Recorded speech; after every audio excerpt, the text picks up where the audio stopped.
Hi, it's Colin Cowherd. I started The Volume to bring you some of the most authentic voices in sports. While you're here, make sure you hit subscribe. Thanks. That was definitely a much more competitive basketball game than I think any of us really expected. That said, there have been a few times this season, namely that early season game when LeBron was out, when they beat the Miami Heat, or that Utah Jazz game from about a month ago, and then tonight where when you would have expected this team, after everything that's happened to this point in the season, to fold or to fracture, rather than to show a little bit of competitive spirit. And I don't think that that's a coincidence, because regardless of how you feel about the way this team has performed, and regardless of how you feel about the roster, there's still a gap there. Even though the roster is nowhere near what it needs to be in order to win a championship, which we're going to talk more about later, even though it's not to that level, it's certainly not as bad as it has looked often this season. And I think a lot of that has to do with the fact that there have been scapegoats for people to point at and to make excuses for and to take the responsibility off of themselves for one reason or another, right? It's really easy to be like, it's Frank's fault. He doesn't run the right defensive scheme with what we're doing. It's real easy to say, it's Rob Pelinka's fault. He didn't give us good enough veteran minimum players. It's easy to say it's Jeannie Buss's fault. She let Alex Caruso go. It's easy to blame the Russell Westbrook trade or to blame Russell Westbrook himself.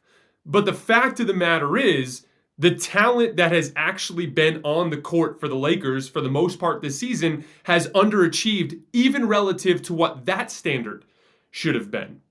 And I think that that was a subtle message that Rob Pelinka and Jeannie Buss tried to send to this team at the deadline. I don't think those two are blameless, so I'm certainly not lifting them up as some sort of lighthouse here that is the one leading the way, because they both have made absolutely inexcusable mistakes over the course of the last couple of years. So they are not off the hook by any stretch. But Rob Pelinka decided not to make any moves at this deadline. And he had a quote in the press conference, this weird little proxy war that took place between Clutch and the front office immediately after the deadline, where Rob says there's, an he basically implied that LeBron and AD agreed with their decision to not make any moves. He used the word alignment. And then LeBron and AD immediately go through Dave McMenamin to the press to be like, heck no, there wasn't. We did not agree with this. We wanted there to be moves. And I think that it's funny because Rob's quote that he had in that press conference, he says, when it comes to finding success when a team is not winning, I think the most important action is for everyone to look in the mirror and be better. That includes the front office. It includes the coaches. It includes the players. And I think one of the things that Rob did by not making a move is he took away the excuse. The dirty little secret is even if the Lakers had made a trade, would it have improved them? Yes. If they would have brought in 2 NBA level starters to help slot players further down than they are right now, it absolutely would have helped the team. But the truth of the matter is it would not have fixed all their problems, because they have a boatload of problems with their basketball character, their willingness to buy into roles, their willingness to do the dirty work, their willingness to take responsibility for the outcome rather than to blame other people. And Rob essentially at the deadline says, this is on you guys. I'm not going to make a panic trade here to bring something in. This is on you guys. Now, I disagree with that strategy. I think Rob should have made a move, or at least a move, anything to mix things up. The reason being is that LeBron and AD are so good, you have to capitalize on these handful of years they have together, and punting one of those years is terrible management when you factor in the limited window that they have here. But that said, even though I disagree with that strategy, I understand the message that Rob Pelinka was trying to send. Because this team that went into Golden State tonight and nearly won, they literally would have won if they got anything out of LeBron in that fourth quarter. LeBron had an absolute horrific fourth quarter. And if they get anything out of him, they probably win the game. But that team that went up to Golden State tonight and nearly beat Golden State, that team's not 4 games under 500. That team is not a play-in team. That's a team that's right up there with the Utah Jazz and the Memphis Grizzlies. Maybe they're not a bona fide contender, but they're a heck of a lot better than where they are right now. But the bottom line is that team that we saw tonight has been an exception to the rule. It's been a rare occurrence.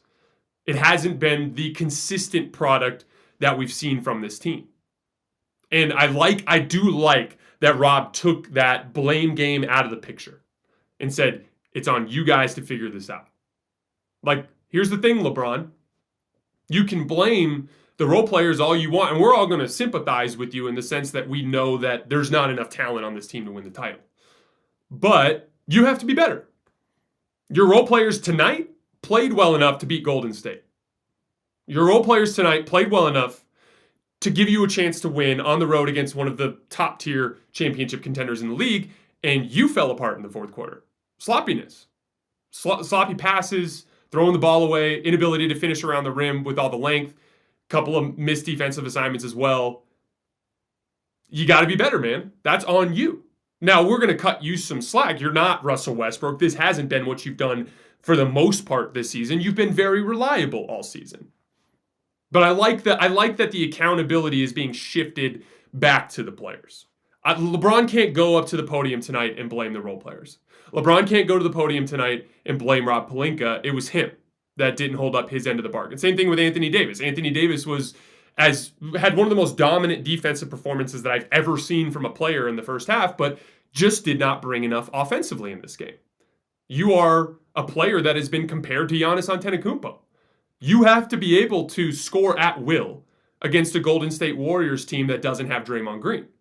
The accountability is on you guys as well. Does Rob have a responsibility? Yes. He has to, in the next month, hit 2 or 3 home runs in the buyout market. He has to. That's his job. Frank Vogel has to be better.